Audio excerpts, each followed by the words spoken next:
On a changé le théâtre, on a changé ses habitudes, on a probablement déplacé le modèle du Centre dramatique national, mais aussi on a changé, et j'ai changé, l'accompagnement d'autres artistes, sur le plan humain, s'occuper des gens, les accueillir quotidiennement, oui, ça m'a changé.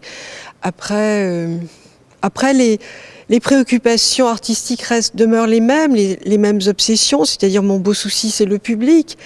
Et ça l'a été pendant 11 ans, tous les matins, aller le chercher toujours plus loin, le rendre heureux, savoir l'accueillir, l'étonner aussi, le déplacer parfois aussi, et par des esthétiques très différentes. Et c'était ça le projet aussi. Et le mélange aussi des genres, et le mélange des disciplines, et le mélange des publics. Voilà qui nous a accompagnés. Je trouve que c'est quand même une histoire merveilleuse que Macha a liée avec ce beau théâtre en prenant la relève dans une période quand même très complexe, il faut le rappeler, avec la Covid, avec la nature de la santé que nous avons eue qui a modifié tous nos comportements. Donc c'est un beau travail qui a été fait, notamment avec des équipes que je trouve très soudées, dans une relation très forte avec le public, un public très nombreux que j'ai pu voir à plusieurs occasions, dans des moments de spectacle de danse, dans des moments de spectacle de théâtre, dans la grande salle, la petite salle. Donc évidemment, Macha vient de faire un très gros travail ici. C'est très étrange, je ne saurais pas dire aujourd'hui ce que c'est. Faire une dernière programmation, ça paraît à la fois irréel, un peu de vertige, mais déjà l'excitation de la suite se fait sentir. Voilà, et sinon ça serait nostalgique, et surtout pas. Et puis on donne le relais, et puis cette équipe est là, qui est magnifique, et qui est d'une telle compétence. Et puis voilà, la succession se fait. Robert Renucci est déjà venu sur le plateau, et il va venir avec ses spectacles, et ce relais-là, c'est aussi le génie du théâtre public.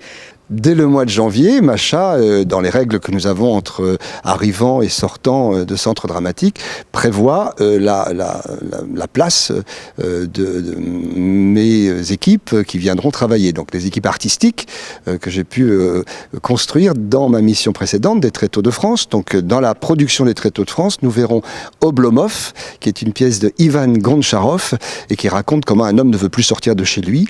Et puis ensuite, je voulais donner ce temps de plateau à une femme, pour que la parité soit respectée dès le début dans mon esprit et pour le public, avec Julie Berès qui viendra présenter La Tendresse, qui est un beau travail autour de la masculinité et comment des jeunes gens parlent des femmes et parlent aussi de leur sexualité.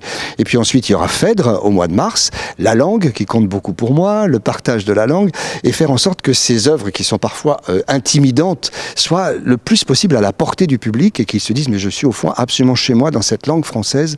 Et elle me plaît dans sa poésie et dans sa direction très d'une adresse à l'autre très simple. Quand je suis revenue en 2011, c'est vrai que je suis née dans cette ville, j'y étais adolescente, c'était très étrange, c'était comme revoir quelqu'un qu'on aurait aimé et qu'on ne connaissait plus, tout à fait, mais alors en travaillant beaucoup, puisque j'ai préparé ce projet pendant plus d'1 an, et en étant sur le terrain, parce qu'évidemment j'avais ici encore de la famille et des amis, j'ai compris, il m'a semblé que je ressentais, sans vraiment comprendre, je ressentais cette ville, et j'ai fait ce projet pour cette ville et pour ce théâtre dans cette ville et sur ce territoire. Donc c'était voilà, une expérimentation très neuve pour moi, et c'était aussi un moment d'émancipation. Je regarde beaucoup les gens, je vis avec eux, je vais dans tous les lieux voilà, qui me semblent nécessaires de voir. Et à chaque fois, c'est un plaisir. Je suis heureux à Marseille, je suis méditerranéen, j'ai commencé